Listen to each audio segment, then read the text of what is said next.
నమస్తే అన్న. నమస్తే అన్న. ఆంధ్రప్రదేశ్ గవర్నమెంట్ ఒక్క రూపాయికే భూములు కట్టబెట్టింది.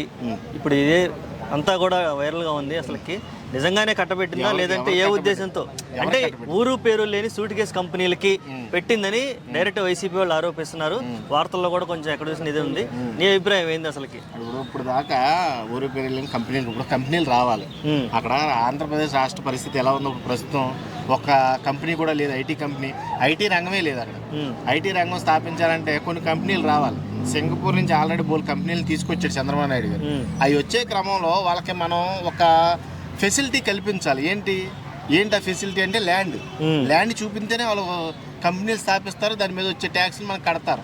అర్థమైందా? డెవలప్మెంట్ అనేది 4 ఉద్యోగాలు పిల్లలకు వస్తాయి. రేపు పొద్దున భవిష్యత్ తరాలు ఇంకా హైదరాబాద్లో పరిగెట్టకుండా, బెంగళూరులో పరిగెట్టకుండా ఉన్న రాష్ట్రంలోనే కొన్ని ఉద్యోగాలన్నా ఉన్నాయి. అది మా చంద్రబాబు నాయుడు గారి దయ వల్ల, లేకపోతే డిప్యూటీ సీఎం పవన్ కళ్యాణ్ దయ వల్ల అని చెప్పుకుంటారు కదా. రేపు పొద్దున వాళ్ళు ఇప్పుడు అది ఫ్రీగా ఎందుకు అవుద్ది? ఊరు పేరు లేని కంపెనీలకి ఎందుకు ఇస్తారో?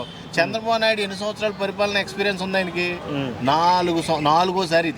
నాలుగోసారి పరిపాలన ఉన్న వ్యక్తికి ఇలాంటివి తెలీదా? అసలు మోసం చేసేవాడు ఎవడో, చేయనోడు ఎవడో తెలీదా? అంత ఎక్స్పీరియన్స్ ఉన్న వ్యక్తి ఎందుకు మోసపోతాడో? అలాంటివన్నీ కూడా రూమర్స్ అయ్యి.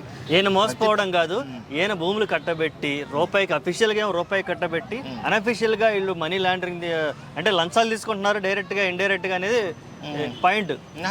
వాళ్ళ వైపు నుంచి కోట్లలో లిక్విడ్ క్యాష్ అందుతుంది, దాని కోటమి పంచుకుంటుంది. ఇప్పుడు కోట్ల రూపాయలు వాళ్ళకి ఇచ్చి, అంటే ప్రభుత్వానికి ఇచ్చేసి నాకు భూమి ఫ్రీగా ఇవ్వండి అన్నట్టుగా మీరు చెప్తున్నారు.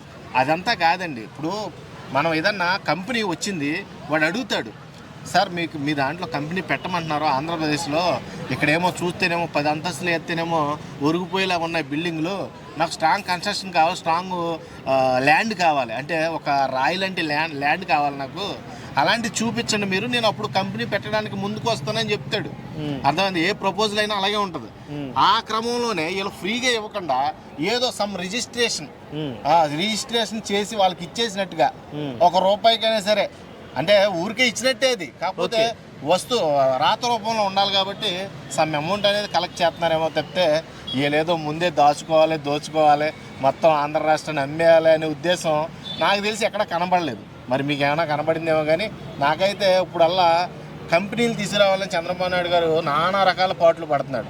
ఒక పక్కన రాష్ట్రానికి రాజధాని లేదు, రోడ్డు రవాణా వ్యవస్థ సరిగ్గా లేదు, బస్సు వ్యవస్థ సరిగ్గా లేదు, ఇవన్నీ కూడా చక్కబెట్టుకుంటూ వస్తున్నాడు.